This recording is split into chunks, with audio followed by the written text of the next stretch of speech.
Bueno, buenas tardes a todos y a todas. Este es el quinto video de la clase de comprensión lectora.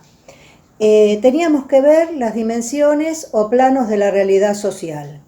Y habíamos quedado en los videos anteriores que cada vez que leíamos un texto de ciencias sociales o de cualquier materia que conforma las ciencias sociales, siempre íbamos a hacer una primera lectura global y una segunda lectura analítica donde incorporábamos tanto el vocabulario básico como el vocabulario específico. Por otra parte, íbamos a identificar a los actores sociales según su clasificación y una vez identificados los mismos, íbamos a ver los intereses en juego que tenía cada actor social y también si había un problema social o si ese problema social se transformaba en un conflicto social. Bueno, otra de las cosas que tenemos que hallar en el texto cuando leemos un texto de historia o un texto de cualquier materia que conforman las ciencias sociales son las dimensiones o planos de la realidad social. Bueno, en principio, ¿qué es la realidad social? Los investigadores y los historiadores nos dicen que la realidad social son todas aquellas acciones que han realizado los seres humanos desde las épocas más remotas hasta la actualidad. Es decir, desde la prehistoria hasta la edad contemporánea, que es la que estamos cursando a la fecha. Bien, esas acciones de los hombres se van interrelacionando entre sí. Entonces acá, otro de los elementos que también vamos a tener que descubrir en el texto de ciencias sociales son las causas y las consecuencias, que es lo que voy a pasar a explicar ahora. Tenemos un hecho histórico. Ese hecho histórico, cualquiera sea el hecho histórico que tomemos, en cualquier tipo de organización social, en cualquier época y en cualquier estado, se produce porque hay hechos históricos antecedentes al mismo. Esos hechos históricos antecedentes, es decir, que suceden antes, es lo que denominamos causa. Es decir, la causa es todo motivo, es toda razón, es toda circunstancia que va a dar origen a que ese hecho histórico que se produce pase a ser de un hecho histórico a un acontecimiento histórico, es decir, que va a tener relevancia ese hecho histórico. Producido el acontecimiento histórico, producto de esos hechos históricos antecedentes, de esas causas, bueno, ahí se van a producir hechos históricos posteriores, que es lo que denominamos consecuencias. Acá recordemos que para las ciencias sociales, la conflictividad social siempre es positiva. ¿Por qué? Porque se debe llegar a un acuerdo. A veces las consecuencias son negativas y acá es donde se va a producir un encadenamiento entre causas, consecuencias, causas, consecuencias, causas, consecuencias. Bueno, para que se entienda con un ejemplo, y voy a seguir tomando el mismo ejemplo de la República Romana, que es el que vengo trabajando en los videos de comprensión lectora anteriores, para que ustedes puedan seguir la explicación. En la República Romana habíamos dicho que la clase social baja, los campesinos, tenían una serie de reclamos hacia sus gobernantes que eran los patricios, es decir, había una clase social alta que dirigía el Estado y una clase social baja, los plebeyos, que era el pueblo. Bueno, entre esas reclamaciones de derecho, habíamos visto en este ejemplo que los campesinos le solicitaban a los patricios que le otorgaran tierras públicas, ya que ellos arrendaban, alquilaban las tierras y cultivaban las tierras de los patricios. Entonces pedían otorgamiento de tierras públicas. Otros de los reclamos que hacían los campesinos eran que les bajen los tributos, es decir, que los impuestos eran muy caros si se lo podían bajar.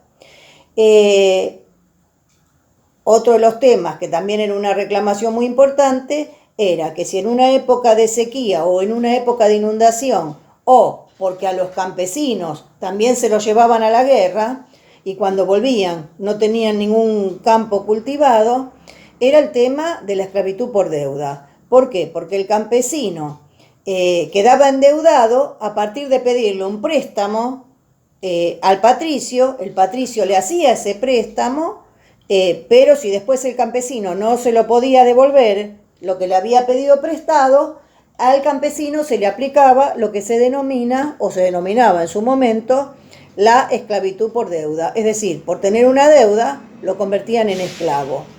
Bueno, otro de los reclamos que también los campesinos en ese momento hacían eran que ellos pudieran participar de la política, es decir, ser parte del Senado, del consulado, de alguna de las instituciones de la República Romana. Al derecho político al que no podían acceder solamente por ser pobres, por pertenecer a una clase social baja. Bueno, ante esta reclamación que hicieron los campesinos, los patricios no querían ceder. Pero llegó un momento en donde todos estos elementos fueron causa de ese acontecimiento histórico que va a venir. ¿Cuál es el acontecimiento histórico? Los plebeyos deciden un día separarse de la República Romana, irse a una de las colinas de Roma, establecer una nueva sociedad. Ante esta situación, los patricios tuvieron que cambiar de actitud. ¿Por qué? Porque el campesino era para el patricio mano de obra barata. Se lo llevaban a la guerra, tenían que pagar los impuestos para sostener al Estado, lo llevaban a convertirse en un esclavo si no le pagaba algún préstamo que le solicitaban. Y cuando los campesinos deciden irse, ahí la clase alta decide negociar. Entonces le va a otorgar a los campesinos parcelas, es decir, terrenos de tierras públicas, va a crear las leyes Valerias, que es la abolición de la esclavitud por deuda. También lo van a dejar participar de derechos políticos. Entonces, los campesinos que querían acceder a ser funcionarios públicos de la República Romana, del Estado romano, lo dejaban participar de una de las organizaciones del Estado que era el consulado, donde ahí se tomaban decisiones políticas importantes. Bueno, tengo el acontecimiento histórico que se iban a separar productos de esas causas que los llevaron a hacer esta reclamación de derechos. Producida la negociación con los patricios, vinieron las consecuencias. Entonces les otorgaron las tierras, les otorgaron derechos políticos, abolieron la esclavitud por deuda. Ahora, esas consecuencias que parecieron un logro, se transformaron después en causa de otro acontecimiento histórico que iba a venir. ¿Y por qué se produce esto? Porque cuando le otorgaron las tierras públicas, los patricios habían engañado a los campesinos porque le otorgaron tierras públicas que no eran fértiles, entonces no podían cultivar. Entonces no les servía. Por el otro lado, le otorgaron derechos políticos y con los derechos políticos le permitían al campesino que quería acceder a ser un funcionario público del Estado romano participar del consulado. Pero, a su vez, los patricios crearon una nueva institución del Estado en donde sí se tomaban las decisiones y ese nuevo órgano estatal estaba conformado solo por patricios. Entonces, ese derecho político otorgado al campesino había perdido fuerza en el consulado. Bueno, fue otra forma de engaño. Sí crearon las leyes Valerias que abolían la esclavitud por deuda. Pero fíjense entonces con este ejemplo cómo se entiende con claridad que las causas son muchas, por eso hablamos de causas múltiples, y las vamos a clasificar en función de lo que yo ahora les voy a explicar de las dimensiones de la realidad social. Generan el acontecimiento histórico y ese acontecimiento histórico solucionado va a traer consecuencias y esas consecuencias pueden llegar a ser causas de nuevos acontecimientos históricos. Por eso es que hablamos de una cadena de causas y consecuencias. Bueno, pasemos a explicar entonces las dimensiones de la realidad social. Una es la dimensión política. Cada vez que leo un texto social, yo lo que tengo que ver es además de todo lo que hemos explicado en los videos anteriores. Bueno, a ver, dimensión política.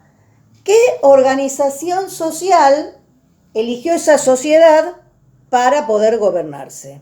Entonces, esto tiene que ver con las formas y los tipos de Estado. Y también vamos a ver con la organización desde el poder político, es decir, el gobierno. Uno de los temas que yo voy a explicar en clases venideras para los chicos de primer año es la diferencia entre Estado y gobierno. No significan lo mismo. El gobierno es uno de los elementos que tiene el Estado. Cada uno de estos temas los iremos desarrollando en el futuro. Segundo año y tercer año ya sabe de qué estoy hablando. Entonces, organización política. Puede ser un Estado monárquico, con una monarquía absoluta, puede ser un Estado democrático, puede haber una oligarquía, como ocurría en Esparta. Bueno, todas estas formas y tipos de Estado y las formas de gobierno la vamos a ir viendo a lo largo del desarrollo de las clases futuras.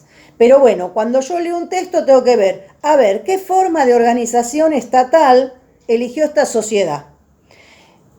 Segunda dimensión de la realidad social, la económica.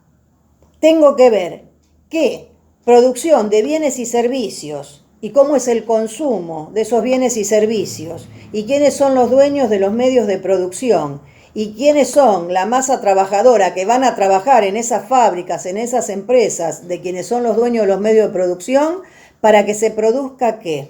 El cumplimiento del derecho alimentario. Es decir, todas las actividades económicas que esa organización social, que ese Estado va a realizar para que se cumpla con el derecho alimentario. Es decir, que el pueblo pueda comer y comer bien, se pueda alimentar.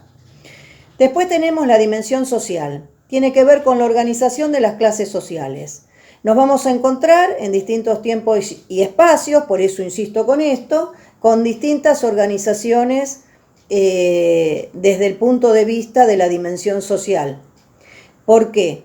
Porque va a haber organizaciones que van a tener dos clases sociales, clase alta y clase baja. Las clases altas compuestas por las clases dirigentes y la clase baja compuesta por los dirigidos, es decir, el pueblo. Pero también vamos a ver que hay organizaciones que tienen una clase social media, intermedia. Cuando veamos Grecia, vamos a ver que en Esparta tenían una clase social media que estaba conformada por los artesanos y los comerciantes.